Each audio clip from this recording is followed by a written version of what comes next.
So if you've just hurt a disc in your back, I've got a great 2-month plan to get you back on your feet and doing the things you used to love. Now you know you've hurt a disc in your back if the pain is right in the middle of your spine and it's painful when you're bending forwards and backwards. Things like brushing your teeth, bending down, getting out of bed, standing up after sitting for a long period of time is very common in people with a disc injury. You might also get sciatica or pain shooting down your leg. So what do you do right after a disc injury?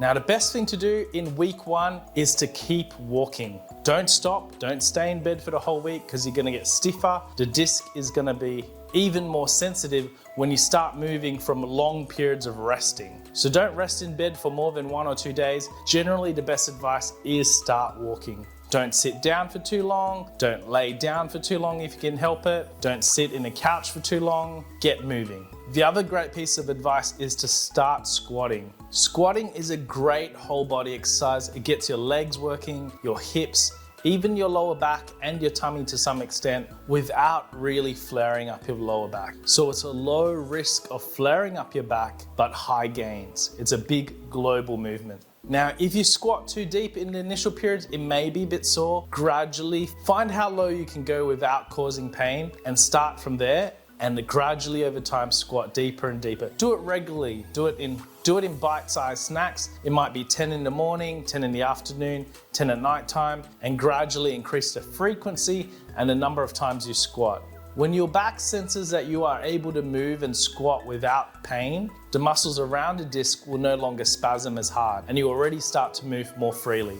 In the initial stages, you may choose to squat behind a chair, but gradually over time, you're gonna squat deeper and deeper, and a few weeks down the track, you're gonna be able to go all the way down. The quad stretch is also a low risk stretch where you're just pulling the foot to the bottom. You're stretching the quads, unlikely to flare up your lower back pain, and you're still able to get some form of stretching in through the day, and it will combine very well with your squats. In week 2, we can start exercising the back directly. It should be less sensitive, and you can start doing Superman exercises and reverse hypers. Now, if you are able to begin this in week 1, go ahead. Now, for all of these exercises, getting up to 20 is a very good number. You can also begin the seated gluteal stretch and the elephant walk stretch to stretch your hamstrings. These are 2 great stretches to stretch the area around that sciatic nerve and it will help to relieve pain. In the 3rd week, let's begin sit-ups. In the 1st week, we did the legs with a squat. 2nd week, we did some back work. 3rd week, let's include the abs and get them nice and strong. So start doing sit-ups from whatever position you can manage, whether it's propped up with pillows, on the floor with a chair behind your back, or just doing it straight from the bed. Eventually try to sit all the way up. This may be a work in progress for some of you.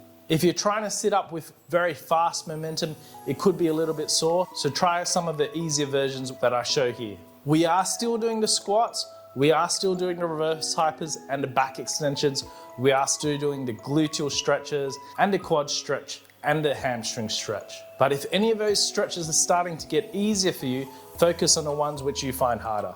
In week 3, we're also adding the hip flexor stretch and the Mackenzie extension stretch to get a bit of back extension, help to centralize some of that disc material back into its proper place. So in the first 3 weeks, we've been adding some exercise and adding some stretches. For week 4, we're gonna substitute the squats with bottom half squats for better emphasis on your quads and your glutes. And we're also going to include Bulgarians to find out which leg is weaker and address the weaker side. Typically, this will be the leg which has the sciatic pain going down it. We're also going to add lumbar rotation and side lying, and also the couch stretch, which is a combination of hip flexor stretch and the quad stretch. So we're replacing the hip flexor stretch and the quad stretch with the couch stretch, which is more aggressive.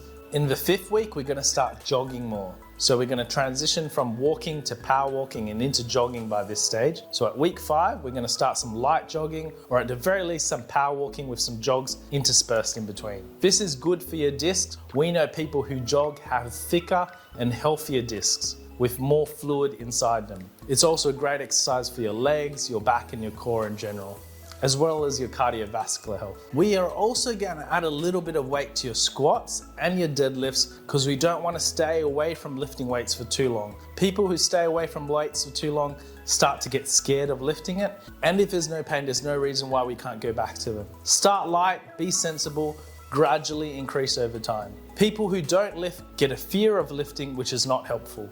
Also, we'll start doing a groin stretch and a pigeon stretch for the piriformis muscle. So for the groin stretch, put your elbows on a bed or something firm, a sofa, and now shift your hips back to the wall behind you or away from that sofa. You should feel a great stretch between your legs, your groin muscles. Keep the knees very straight, push back, hold for a bit. You can hold up for 20-30 seconds, or you can do pulses, rocking back and forward slowly. If you reach your elbows to one side, you'll feel the stretch on that side. So if you're reaching to the right, you'll feel the stretch down your right groin muscles and vice versa. So for the pigeon stretch, it stretches your piriformis. Keep your knee and your whole shin and your foot and ankle down on the bed. Knee at 90 degrees, chest up tall, lowering towards your ankle or your lower shin. You should feel a nice big stretch in your glute muscle. Very helpful for getting rid of sciatica and back pain. The groin stretch will keep your hips loose, which often does help with lower back pain as well. In the 6th week, if you like, you can substitute the sit-ups with a plank and a side plank. Aim for above 60 seconds.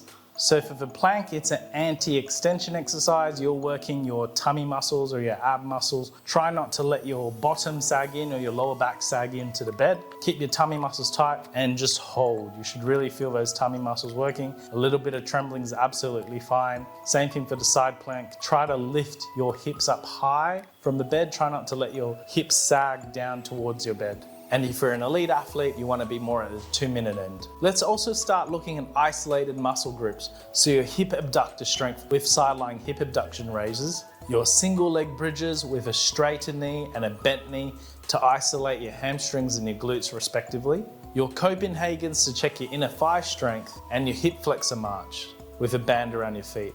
Now the purpose of this is to find out certain hip muscles are weaker on one side compared to the other, or if generally you're weaker on both sides and you need to improve both of them. Getting isolated hip muscles stronger is often a great way to have a much more robust hip joint, which will support your back.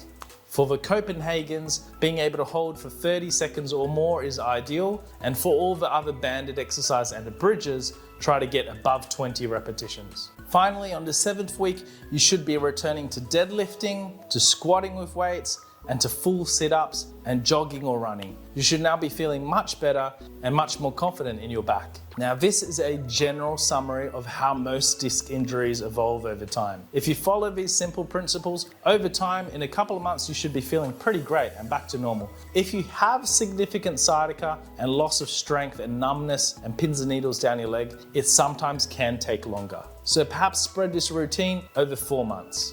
In the first few weeks, hands-on treatment is often very helpful to accelerate recovery, and it's often wise to see a physiotherapist in person.